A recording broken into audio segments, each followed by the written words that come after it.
vient de finir d'éditer la vidéo d'hier et c'est déjà reparti pour la journée d'action suivante. J'étais pas à la flash mob de Mars Attack ce matin, mais il y a déjà un autre rassemblement à la gare centrale. On organise la suite avec mes co-délégués syndicaux.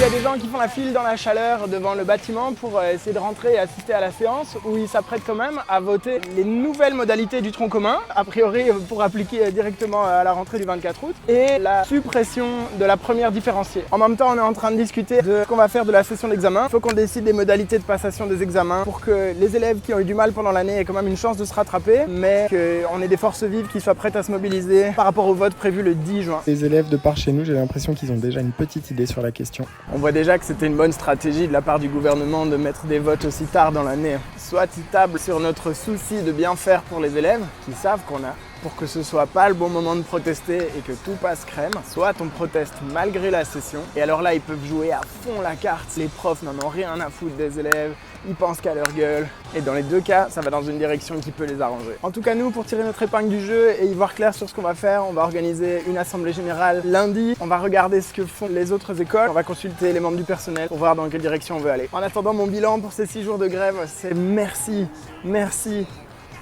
beaucoup, on n'a jamais été aussi mobilisés. J'ai jamais vu autant d'enseignants se bouger, sortir de leur zone de confort pour aller lutter pour une école qui reste performante pour tout le monde, pour des études supérieures qui restent accessibles, pour des académies qui restent ouvertes, qui restent gratuites pour les moins de 12 ans, pour le maintien des premières différenciées, pour le maintien des mesures de gratuité des fournitures scolaires à l'école primaire, pour le maintien des repas chauds pour les enfants qui en ont le plus besoin, pour le maintien de conditions de travail qui ne font pas encore plus fuir les enseignants que ce n'est déjà le cas. La Belgique francophone mérite qu'on investisse dedans.